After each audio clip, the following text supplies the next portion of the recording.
وہ وقت یاد کرنے کے لائق ہے جب عمران کی بیوی نے کہا کہ اے پروردگار، جو بچہ میرے پیٹ میں ہے میں اس کو تیری نظر کرتی ہوں، اسے دنیا کے کاموں سے آزاد رکھوں گی، تو اسے میری طرف سے قبول فرما، تو سننے والا ہے، جاننے والا ہے۔ پھر جب ان کے ہاں بچہ پیدا ہوا تو کہنے لگی کہ پروردگار، میرے تو لڑکی ہوئی ہے، جبکہ اللہ خوب جانتا تھا جو ان کے ہاں ولادت ہوئی تھی، اور نہ ہوتا لڑکا مانند اس لڑکی کے۔ اور کہنے لگی میں نے اس کا نام مریم رکھا ہے، اور میں اس کو اور اس کی اولاد کو شیطان مردود سے تیری پناہ میں دیتی ہوں۔ تو اس کے پروردگار نے اس کو پسندیدگی کے ساتھ قبول فرمایا اور اسے اچھی طرح پرورش کیا، اور زکریا کو اس کا کفیل بنایا۔ زکریا جب کبھی عبادت گاہ میں اس کے پاس جاتے تو اس کے پاس کھانا پاتے۔ یہ کیفیت دیکھ کر ایک دن مریم سے پوچھنے لگے کہ مریم، یہ کھانا تمہارے پاس کہاں سے آتا ہے؟ وہ بولی کہ اللہ کے ہاں سے آتا ہے، بے شک اللہ جسے چاہتا ہے بے حساب رزق دیتا ہے۔ اس وقت زکریا نے اپنے پروردگار کو پکارا، عرض کی کہ پروردگار، مجھے اپنی طرف سے اولاد صالح عطا فرما، تو بے شک دعا سننے والا ہے۔ چنانچہ وہ ابھی عبادت گاہ میں کھڑے نماز ہی پڑھ رہے تھے کہ فرشتوں نے آواز دی کہ زکریا، اللہ تمہیں یحییٰ کی بشارت دیتا ہے، جو کلمۃ اللہ یعنی عیسیٰ کی تصدیق کریں گے اور سردار ہوں گے اور عورتوں سے رغبت نہ رکھنے والے اور ایک پیغمبر یعنی نیکوکاروں میں ہوں گے۔ زکریا نے کہا، اے پروردگار، میرے ہاں لڑکا کیوں کر پیدا ہوگا کہ میں تو بڈھا ہو گیا ہوں اور میری بیوی بانجھ ہے۔ فرمایا، اسی طرح اللہ جو چاہتا ہے کرتا ہے۔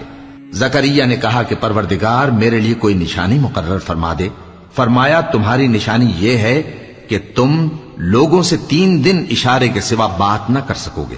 تو ان دنوں میں اپنے پروردگار کی کثرت سے یاد اور صبح و شام اس کی تسبیح کرنا۔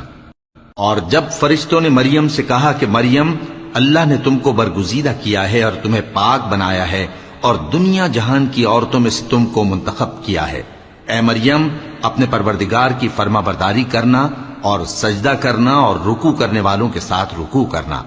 اے نبی، یہ باتیں اخبار غیب میں سے ہیں جو ہم تمہارے پاس بھیجتے ہیں۔ اور جب وہ لوگ اپنے قلم بطور قرعہ ڈال رہے تھے کہ مریم کا کفیل کون بنے، تو تم ان کے پاس نہیں تھے، اور نہ اس وقت ہی ان کے پاس تھے جب وہ آپس میں جھگڑ رہے تھے۔ وہ وقت بھی یاد کرنے کے لائق ہے جب فرشتوں نے مریم سے کہا کہ مریم، اللہ تم کو اپنی طرف سے ایک کلمے کی بشارت دیتا ہے جس کا نام مسیح اور مشہور عیسیٰ ابن مریم ہوگا، اور جو دنیا اور آخرت میں آبرو مند اور مقربین میں سے ہوگا، اور ماں کی گود میں اور بڑی عمر کا ہو کر دونوں حالتوں میں لوگوں سے یکساں گفتگو کرے گا اور نیکوکاروں میں ہوگا۔ مریم نے کہا کہ پروردگار، میرے ہاں بچہ کیوں کر ہوگا کہ کسی انسان نے مجھے ہاتھ تک تو لگایا نہیں۔ فرمایا کہ اللہ اسی طرح جو چاہتا ہے پیدا کرتا ہے، جب وہ کوئی کام کرنا چاہتا ہے تو ارشاد فرما دیتا ہے کہ ہو جا، تو وہ ہو جاتا ہے۔ اور وہ اسے کتاب و حکمت اور تورات اور انجیل کا علم عطا کرے گا، اور عیسیٰ بنی اسرائیل کی طرف پیغمبر ہو کر جائیں گے اور کہیں گے کہ میں تمہارے پاس تمہارے پروردگار کی طرف سے نشانی لے کر آیا ہوں،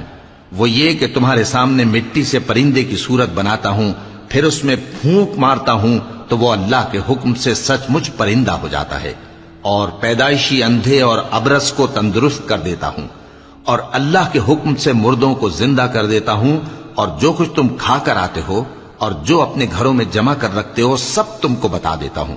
اگر تم صاحب ایمان ہو تو ان باتوں میں تمہارے لیے نشانی ہے، اور مجھ سے پہلے جو تورات نازل ہوئی تھی اس کی تصدیق بھی کرتا ہوں، اور میں اس لیے بھی آیا ہوں کہ بعض چیزیں جو تم پر حرام تھیں ان کو تمہارے لیے حلال کر دوں، اور میں تو تمہارے پروردگار کی طرف سے نشانی لے کر آیا ہوں، تو اللہ سے ڈرو اور میرا کہا مانو۔ کچھ شک نہیں کہ اللہ ہی میرا اور تمہارا پروردگار ہے، تو اسی کی عبادت کرو، یہی سیدھا رستہ ہے۔